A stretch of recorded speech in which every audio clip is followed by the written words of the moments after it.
दरबार के राजपुरोहित के घर एक बालक ने जन्म लिया। बालक के जन्म से पूरे घर में आनंद ही आनंद था। अंगना में आए नंद लाहुल बधाई होवे, अंगना में आए नंद लाहुल बधाई होवे। परंपरा के अनुसार बालक की जन्म कुंडली बनवाने सभी उसे राज ज्योतिषी के पास लेकर गए, तो भविष्यवाणी सुनकर सब हैरान रह गए।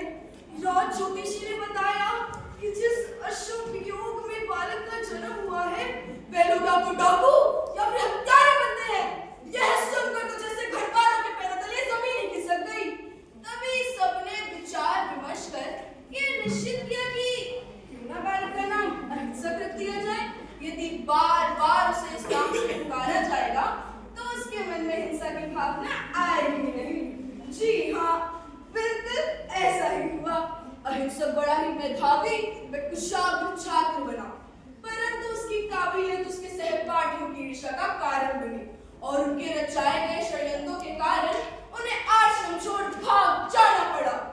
आज बचपन का कोमल गाल, जरा का पीला पार, 4 दिन की सुखद चांदनी, फिर अंधकार, अब क्या पेशा बस्ती के जंगलों में भाग गया।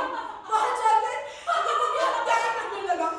मैं जिसकी हत्या करता उनके गुलाब काट कर उन्हें माला में पिरोने लगता।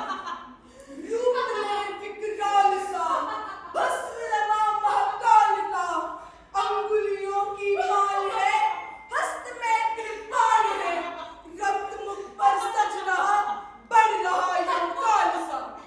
कहा जाता है जब अंगुलीमाल का आदर था तभी महात्मा गौतम बुद्ध अपना वर्षावास करते वहां जा रहे थे और उनकी मुलाकात अंगुलीमाल से हुई। वहां के लोगों ने उसके आदर के बारे में उन्हें बहुत सताया, पर वो तो अपनी साधना में बढ़ते गए। तभी पीछे से एक आवाज आई, रुक जा, कहां जाता है? गौतम बुद्ध ना रुके, वे तो मन धार कर चलते गए। तभी फिर एक आवाज आई, मैंने कहा ठहर जा। उस आवाज का तो जैसे गौतम बुद्ध पर कोई असर ही ना था। वे तो अपनी साधना में जंगलों की तरफ जा रहे थे। तभी अचानक उनके कदम थमे, एक विकराल डरावना रूप उनके आगे प्रकट हुआ।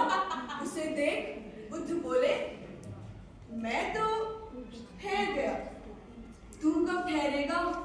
गौतम बुद्ध के चेहरे पर वो तेज और निडरता देख अंगुलीमाल को गुस्सा आ गया। वह तेज चिल्लाया, हे सन्यासी, क्या तुझे मुझसे डर नहीं लगता? देख, मैंने लोगों को मारकर उनकी उंगलियों की माला पहनी है। बुद्ध बोले, भला तुझसे कौन डरे? यदि डरना ही है तो उससे डरे जो सच में ताकतवर हो। यह सुनकर अंगुलीमाल को और गुस्सा आया, वह और तेज चिल्लाया, हे मूर्ख, मैं एक बारी में 10 सर काट सकता हूँ।